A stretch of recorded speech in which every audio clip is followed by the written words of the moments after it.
นั่นปีนี้เป็นปีสุดท้ายบ่เขาสั่งครัวนี่ถ่ายไปแล้วโอ้สั่งมือเดียวแล้วเลยมือเดียวแล้วเลยแบบสิให้เพิ่นจะขาหมูแล้วเพิ่นจะมาจ้ำอยู่นี่เลยพี่น้องทุกๆปีเพิ่นจะจ้ำอยู่นี่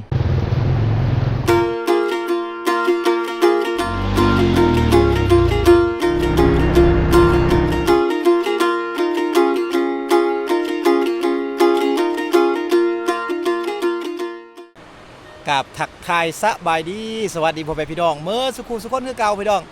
ยินดีต้อนรับทุกคนเข้าสู่ช่องเบาโหนดพะเลาะพี่น้องอีพีนี้เบาโหนดพาพ่อแม่พี่น้องมาที่ครัวไม้อาลองพี่น้องเนาะครัวไม้ที่ว่ายาวที่สุดอยู่ในประเทศลาวพี่น้องครัวไม้นี่เป็นครัวที่ว่าเพิ่นสร้างสำหรับช่วงฤดูแล้งพี่น้องข้ามไปบ้านอาลองแล้วก็มีหลายๆบ้านที่ว่าเพิ่นใช้ครัวไม้นี่พี่น้องเนาะทุกๆปีพี่น้องช่วงฤดูแล้งประมาณ 4-5 บ้านจะมาห่วมแหงใจกันสร้างครัวไม้ไผ่นี่ขึ้นมาเนาะแต่ว่า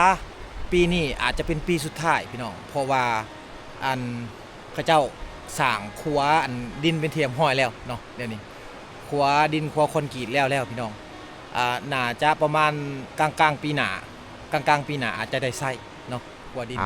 แม่น้ำนี่ก็เป็นแม่น้ำที่ว่าใหญ่ชาวบ้านเขาเจ้าหาอยู่หากินกับเขาก็หาอยู่นี่พี่น้องเนาะเป็นแม่น้ำสายหลักของชาวบ้านเขาเจ้าเปรียบกับสายเลือดสายใหญ่ของคนในเขตเมืองนองพี่น้องสบายดี อยู่ในเมืองนองหรือว่าเจ้าแม่โอ้ตั้งมาลินเนาะปีนี่เป็นปีสุดท้ายบ่เขาเจ้าสร้างนี่บู๊กันบ่ก็บู๊แม่นคนพื้นที่โอ้ได้ยินข่าวว่าปีสุดท้ายได้ยินข่าวว่าปีสุดท้ายแม่นได้ยินข่าวเดี๋ยวบ่แน่ใจโอ้ขอบใจเด้อสิเมื่อเลยบ่แม่นเลยพี่น้องพี่น้องเลยปีนี้อาจจะเป็นปีสุดท้ายที่ว่าเราจะได้เห็นครัวไม้ไผ่เนาะเพราะว่าครัวไม้ไผ่อยู่วังนี่จะเป็นครัวที่ว่ายาวที่สุดและมีเอกลักษณ์ที่ว่างามที่สุดพี่น้องเพิ่นจะสั่งตามโงนหินแบบสีไปตามโงนหินแบบสีไปถ้าว่าถึงช่วงฤดูฝนครัวนี่จะถือน้ำผัดไปจนเมิดเลยได้พี่น้องเนาะน้ำผัดไปจนเมิดแต่ว่าถือช่วงฤดูแล้งช่วงแบบนี้พี่น้องเนาะเราจะเห็นโงนหินนี่เรียนสับลาบเต็มไปหมดเลยแต่ว่างามพี่น้องย่อมหับว่างามอะไรเนาะและเพิ่นก็จะพากันสร้างนำกันประมาณ3-4บ้านหรือว่าประมาณ5บ้านพี่น้องที่ว่าเขาเจ้าออกแห้งซอยกันเนาะห่วมใจกันมาสร้างครัวไม้ไผ่นี่ขึ้นมาเพื่อว่าจะเอาไว้ใส่ขามหลายๆบ้านแล้วก็เอาไว้ใส่ขามแม่น้ำเชลนองในช่วงฤดูแล้งแบบซี่เนาะ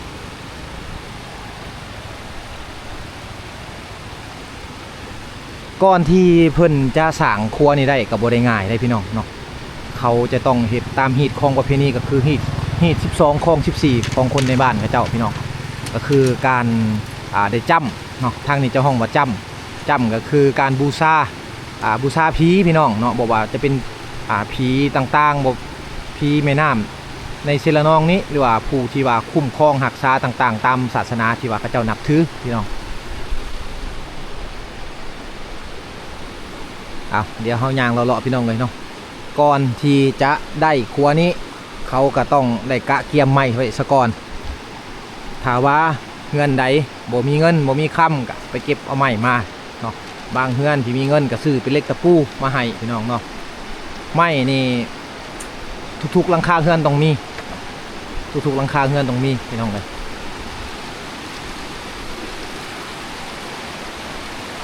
ก่อนจะได้ครัวนี่ก็สะสมไม้ประมาณ1 อาทิตย์สะสมไม้ประมาณ1 อาทิตย์และชาวบ้านกับเจ้าก็จะสั่งพร้อมกันพี่น้องแล้วก็ต้องในหามือที่ว่าดีที่สุดแหละเนาะตามฮีตของประเพณีของเขาเจ้าที่เขานับถือนะถ้ามือได้สั่งครัวเป็นมือที่ว่าบอดี้เขากับโบสั่งพี่น้องเนาะถ้าว่าเขาได้มือดีเขาจึงสั่งปกตินี่เขาจะสั่งประมาณ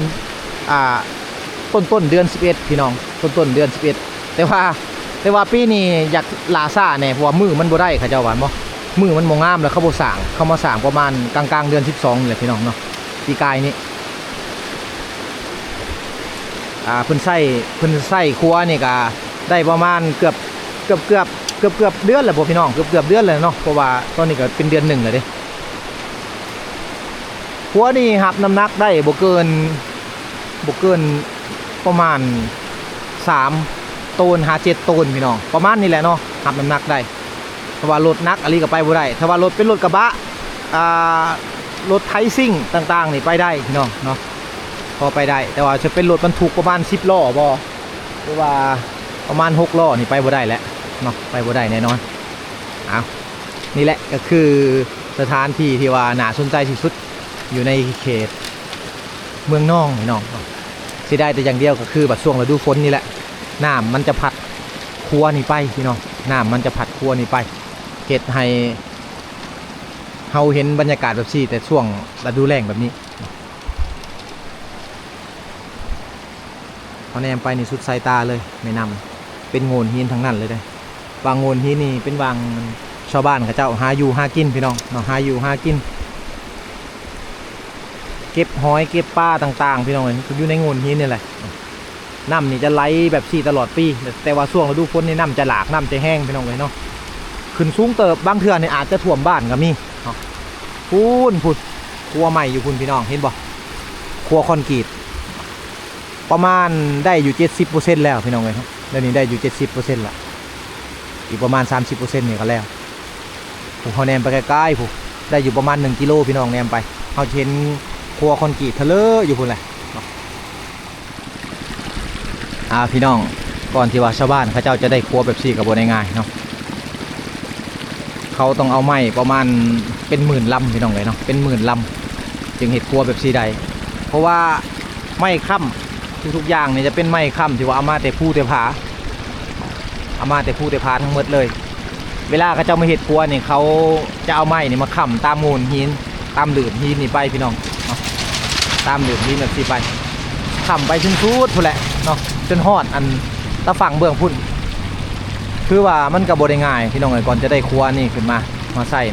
ในหมู่บ้านเนาะและเวลาที่ว่ามีรถเข้ามาขายเครื่องในบ้านเขาหรือว่าไปเอาสินค้าบ่จะเป็นมันพ่นอย่างต่างๆพี่น้องเขาก็จะเก็บ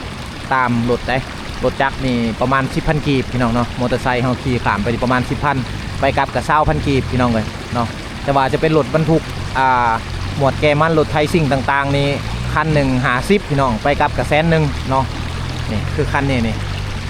คือคันทางหน้านี่เขาเจ้าขามไปนี่แมนเขาเสียแล้วนี่50,000เลยพี่น้องเลยขามไปได้ราคาก็มานี่เสียอีก50,000เนาะ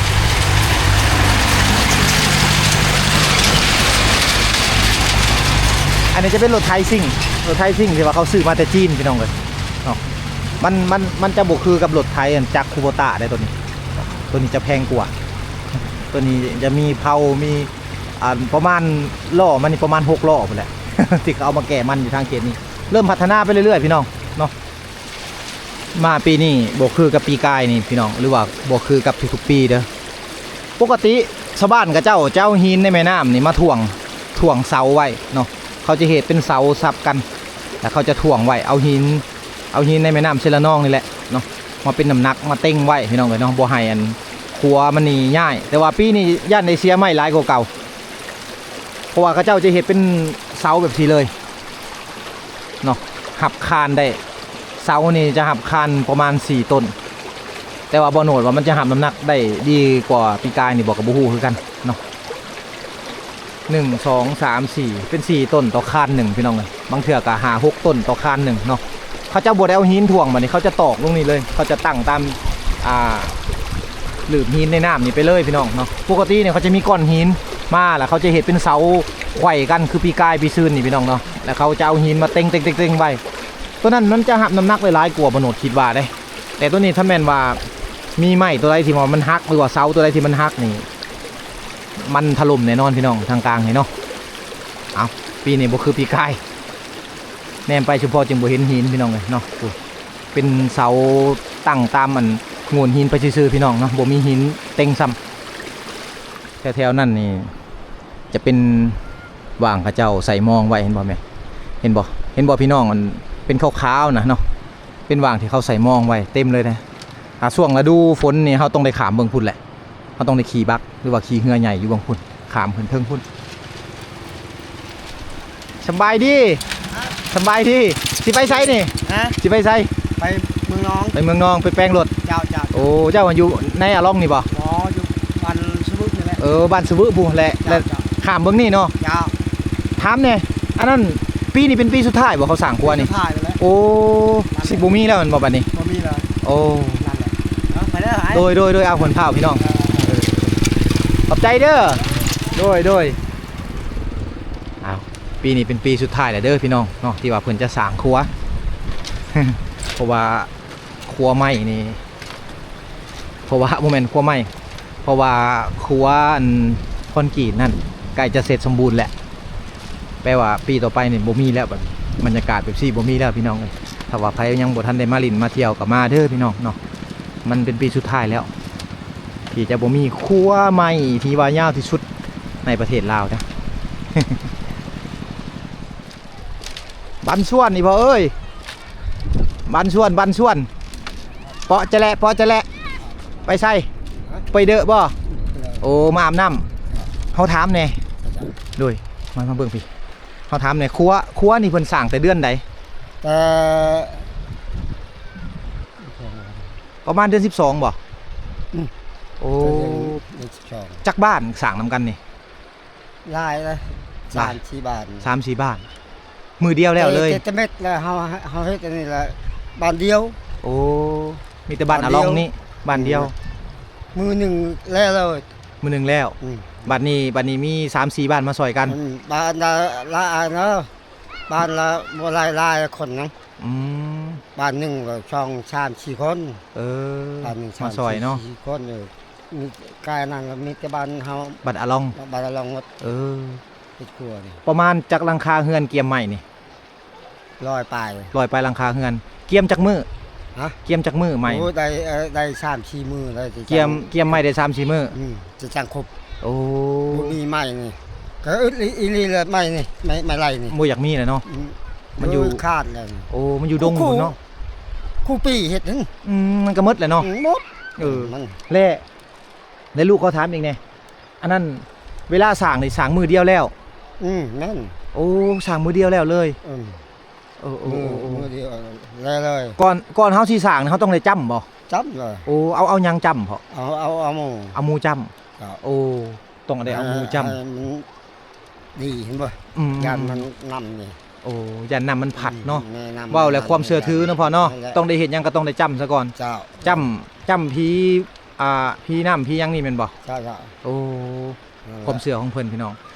วางได้เพิ่นจำบ่วางนั้นบ่ เพิ่นเฮ้ย เออ เขาเฮ็ดอัน โอ้ เพื่อนอันนั้น เฮ็ดเฮือนน้อยให้เนาะ น้อยๆอัน เฮาไปถ่ายก็ได้บ่ถ่ายทำได้บ่ บ่ได้เลย เฮาเอาวิดีโอนี่ไปถ่ายได้ ได้ บ่ เออ บ่เป็นหยัง บ่เป็นหยังเนาะ อืม อย่าไปเหี่ยวไปหยังใส่บ่ได้อันเนี้ย บ่ ไป ได้ ขี่ใส่บ่ได้เนาะ ไปถ่าย ผิด อัน เด้ นั้นไปอันนั้น อืม ถ่ายหลักถ่ายเบาบ่ได้เลย โดยเอา เอาละ โดยขอบใจพ่อเพิ่นสิไปอาบน้ำสิไปเปยเด้อ เอาพี่น้องเมื่อกี้นี่บ่าวโหนกก็ได้ถามพ่อเพิ่นแล้วเนาะก็คือข้อมูลที่พ่อเพิ่นเว้านั่นแหละก็ตามนั่นพี่น้องเนาะปีนี้เป็นปีสุดท้ายแล้วจะบ่มีเนาะปีหน้าบ่มีหัวไม้มันก็จะมืดไปแหละเนาะไม้ที่ว่าเพิ่นไม่ได้กวนนี่มันบ่มีอีกแล้วหายากพี่น้องเนาะไปเอาก็อยู่ดงอยู่ผาพุ่นเนาะยากที่ว่าเพิ่นจะได้ไม้อันนี้มาบัดนี้ก็คือสิได้ใช้ครัวปูนแล้วบัดนี้พี่น้องครัวปูนครัวดินเป็นที่เรียบร้อยแล้ว วางนี่พี่น้องตัวนี้จะเป็นเฮือนที่ว่าเพิ่นเฮ็ดให้ผีเนาะผีที่เพิ่นจำก่อนเฮ็ดครัวนะเพิ่นจะจำอยู่วางนี่แหละจะเฮ็ดเป็นเฮือนไม้น้อยๆแบบสิให้เพิ่นจะขาหมูแล้วเพิ่นจะมาจำอยู่นี่เลยพี่น้องเนาะทุกๆปีเพิ่นจะจำอยู่นี่เนาะแต่ว่าไผสิมาเหี่ยวมาขี่ไทนี่บ่ได้เด้อพี่น้องผิดผีเขาขนาดได้ตัวนี้ได้ แต่เมื่อก่อนครัวนี่เป็นครัวที่ว่าจำเป็นสำหรับชาวบ้านเขาหลายพี่น้องเนาะถ้าว่าเขาเจ้าบ่สร้างครัวนี่ขึ้นมาแปลว่าการค้าขายต่างๆสินค้าต่างๆที่เขาจะเอาออกไปขายในตัวเมืองนองนี่จะบ่ได้เลยพี่น้องเนาะใส่เฮือกบ่ได้พี่น้องเนาะเพราะว่าถ้าว่าน้ำลงแหละทางเขตนี่มันจะเป็นโงนหินทั้งหมดเลยคือพี่น้องเห็นเนาะจะเป็นโงนหินทั้งหมดเลยได้มันจะเป็นน้ำเลิกแต่อยู่วังนี้พี่น้องแต่ว่าเวลาเราจะแบกน้ำหนักเอาใส่มันประมาณ1ต้น2ต้นนี่บ่ได้เลยเนาะเฮือจะจมฉะนั้นแหละชาวบ้านเขาเจ้าจึงพากันเห็ดครัวตัวนี้ขึ้นมาก็คือครัวไม้ไผ่นี่แหละขึ้นมาก่อนพี่น้องนะเพื่อว่าจะมาสมใส่ อยู่ในหมู่บ้านทำอิฐก็คือหมู่บ้านอาลองนี่เป็นหมู่บ้านทำอิฐที่ว่าเขาเจ้าสร้างครัวนี่ขึ้นมาซะก่อนเนาะแล้วก็หลายๆบ้านก็มาใส่ครัวนี้มาในปีต่อมาเขาก็เลยว่าให้หลายบ้านเนี่ยมาเฮ็ดซอยกันเนาะมาเฮ็ดซอยกันเฮ็ดครัวนี่ซอยกันแล้วก็เวลาเก็บเงินเก็บคำอย่างเรียบร้อยปุ๊บสรุปเรียบร้อยก็คือครัวเปไปแล้วเขาบ่ได้สร้างแล้วเนาะเขาบ่ได้ใช้แล้วก็คือตอนนั้นแหละเขาจะปันเงินกันพี่น้องเลยเนาะหรือว่าทุกๆเดือนเนาะทุกๆเดือนนี่เขาจะปันเงินกันเลยชาวบ้านเขาจะปันเงินกันประมาณ100ป้ายกว่าหลังคาเฮือนก็ต้องได้ปันมืด100กว่าหลังคาเฮือนพี่น้องเนาะและการยามอยู่นี่การยามครัวนี่เขาก็เปลี่ยนกันยามเขาจะยามแต่อยู่ทางบ้านเขาเจ้าและอยู่ทางเบื้องพุ่นเขาจะบริยามสบายดีหาอยู่หากินเนาะโอ้ยามในคลองหายามเนี่ยได้อยู่บ่ได้พอได้กินอโอ้ยู่พี่น้องเพิ่นไปหาอยู่หากินบ้านแฮจะลงมาแต่จักโมงว่าหาเมื่อกี้นี่แม่นละนี่เบิ่งปลาเพิ่นพี่น้องอันนี้เขาห้องปลายังไงปลาจ้าโอ้พี่น้องเป็นปลาธรรมชาติเด้อนี่บ่แม่นปลาเลี้ยงนะเป็นปลาธรรมชาติอยู่ในแม่น้ำศิลานองนี่แหละโอ้ไวเนาะบุดเดียวหนึ่งบ่ฮอดชั่วโมงหนึ่งซ้ำแล้วลงมาเมื่อกี้ถือว่าปลาอยู่นี่ก็ยังมีอยู่เนาะมีอยู่พอได้กินเนาะถ้าว่าไผขยันไผดุก็ได้กินพี่น้องพุ่นทางนั้นน่ะแม่นมองแน่เนาะมองหมดได้ทางนั้นวางน้ำเลิกๆนะพี่น้องเอาขอบใจเด้อโดย เพิ่นมาหาอยู่หากินพุ่นแหละบ้านเพิ่นก็อยู่เทิงพุ่นได้พี่น้องเอ้ยอยู่เทิงพุ่นบ้านเพิ่นเนาะพี่น้องคลิปนี้ก็เป็นคลิปสั้นๆที่ว่าบ่าวโหนดมาถ่ายทำให้พ่อแม่พี่น้องได้เบิ่งเนาะข้อมูลอาจจะบ่ครบบ่ถ้วนก็ต้องขอโทษขออภัยมาสุขสุขคนเด้อที่เข้ามาติดตามรับชมพี่น้องเนาะครัวไม้นี่ก็เป็นครัวไม้อะล่องพี่น้องหรือว่าครัวขามศิลานองนั่นเองเป็นครัวไม้ไผ่ที่ว่ายาวที่สุดอยู่ในประเทศลาวพี่น้องเนาะปีนี้จะเป็นปีสุดท้ายแล้วเด้อพี่น้องเนาะปีนี้จะเป็นปีสุดท้ายแล้วที่ว่าเขาจะสร้างครัวไม้เพราะว่าเพิ่นจะมีครัวปูนครัวดินแล้วพี่น้องเนาะอยู่ข้างหลังบ่าวโหนดนั่นแหละเนาะห่างจากนี้ไปก็ประมาณ1 กิโลเมตรพี่น้องเลยเพิ่นจะใส่ครัวนั่นเป็นครัวหลักๆของการสัญจรในการข้ามไปบ้านอาลองหรือว่าไปอีกหลายหมู่บ้านบัดนี้พี่น้องเลยครัวนี่ก็จะบ่ได้เฮ็ดบ่ได้สร้างและปีหน้ากันเนาะจะเป็นปีสุดท้ายพี่น้องเอากันนี่ก็เชิญชวนให้พี่น้องทางฝั่งไทยกับฝั่งลาวหรือว่าพี่น้องทางต่างประเทศเนาะอยากเข้ามาดิดมาเที่ยวเข้ามาได้เด้อพี่น้องเนาะตัวนี้เพิ่นบ่ได้ห่วงบ่ได้ห้ามพี่น้องเข้ามาเที่ยวกันได้เนาะนอกจากนั้นถ้าว่าเข้ามาแล้วอยากไปลินหมู่บ้านอาลองก็เข้าไปได้พี่น้องเนาะเข้าไปมีขนมก็เอาไปย้ายเด็กน้อยก็ได้หรือว่ามีเสื้อผ้าเก่าๆก็เอามาย้ายเด็กน้อยก็ได้เด้อพี่น้องเนาะเอาอีพีนี้ก็สิมีประมาณนี้พี่น้องเอ้ยที่ว่าบ่าวโหนดได้พาพ่อแม่พี่น้องมาลินมาเที่ยวเนาะก็ต้องขอขอบใจหมดทุกคนที่เข้ามาติดตามนะครับชมเด้อพี่น้องบ๊ายบายเจอกันอีพีหน้าพี่น้องเอ้ยเนาะบ๊ายบาย